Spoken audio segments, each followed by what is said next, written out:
আমার সাথে বিয়ের পরে খারাপ ছবি বের হয়নি, আগেই বের হয়েছে, তোমাদের ভাইয়া কাউকে বলেনি, কারণ ওকে রাখতে চাইছে।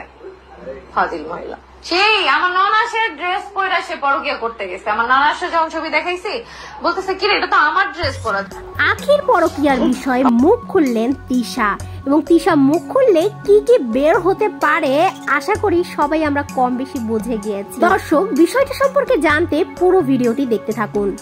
আলামিন, নিশ্চয়ই কম বেশি সবাই এই নামটা শুনেছেন আখির মুখে। আখির বয়ফ্রেন্ড ছিল আলামিন এবং তাকে ভুলতেই পারছে না কোনোভাবে। এবার তিশা লাইভে এসে ফাঁস করে দিলেন সবকিছু। বিয়ের পরও আখি আলামিনের সঙ্গে পরকীয়ায় লিপ্ত ছিল সে কথা লাইভে এসে ফাঁস করলেন। ফাজিল মহিলা। সেই আমার ননাসের ড্রেস পরে সে পরকিয়া করতে গেছে। আমার ননাসের যখন ছবি দেখাইছি বলতেছে কি রে এটা তো আমার ড্রেস পরা। একটু কমন সেন্স নাই যে ওই ভিডিওর পিছনে ব্যাকগ্রাউন্ডে আমাদের তিনজনের ছবি, আমাদের বাসা। ইউজ ড্রেস কিভাবে ও আখি বলবে? এত মিথ্যা কথা কি মানুষ বলতে পারে কখনো? তো ভালো ছিল, তাহলে ওই ছবিগুলো কি ছিল?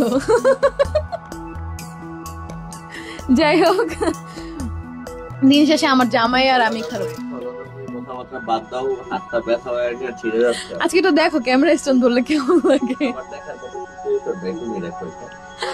আচ্ছা, তো আমার কাছে একারই দোষ, তোর আহাদের দুইজনেরই দোষ। দুইজনেরই দুইজনকে ভালোবাসতে পারো না, কিন্তু আহাত তোকে ভালো না বাসার পিছনে তোর অনেক কারণ ছিল। কথায় কথায় বয়ফ্রেন্ডকে টাইনা আনতি, এতে কোনো স্বামী তার বউকে ভালোবাসতে পারবে না। যখনই তোকে ভালোবাসতে যাইতো, আহাত চেষ্টা করছে, তখনই তুই একটা কথা বলতি। আহাদের সম্পর্কে বিয়ের পরেও আখি তার প্রেমিকের সঙ্গে পালিয়ে যায়, এমনটাই লাইভে এসে তিশা দাবি করেন। আখি যে তার আগের প্রেমিককে এখনো অনেক ভালোবাসে সেটা তার লাইভ ভিডিও দেখলেই বোঝা যায়। লাইভে এসে আখি কিন্তু জোরপূর্বক ভাবে বলে যে আলামিনের নখের যোগ্য নয় আহাদ। বিয়ের পরেও আলামিনের সঙ্গে কিন্তু যোগাযোগ রাখছে আখি। আখির এই কর্মকাণ্ড জানতে পেরে আলামিনের বউ তিশার সঙ্গে যোগাযোগ করে প্রচন্ড কান্নাকাটি করে, এমনটাই জানিয়েছেন তিশা।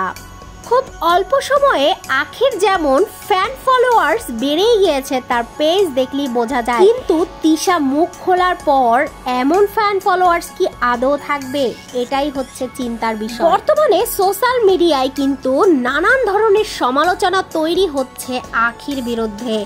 প্রথমে আখিকে সাপোর্ট করলেও বর্তমানে কিন্তু তিশাকে সাপোর্ট করা হচ্ছে, কারণ তিশা এতদিন চুপ ছিল। আখি যে এতটা হিংসুটে কেউই জানতো না, যেটা তিশা মুখ খোলার পরে সবাই জেনেছে। সবারই প্রশ্ন, প্রেগন্যান্সি অবস্থায় অবশ্যই মিথ্যা বলবে না তিশা। দর্শক, আপনাদের কি মনে হয়, তিশা ঠিক বলছে নাকি আখি ঠিক বলছে?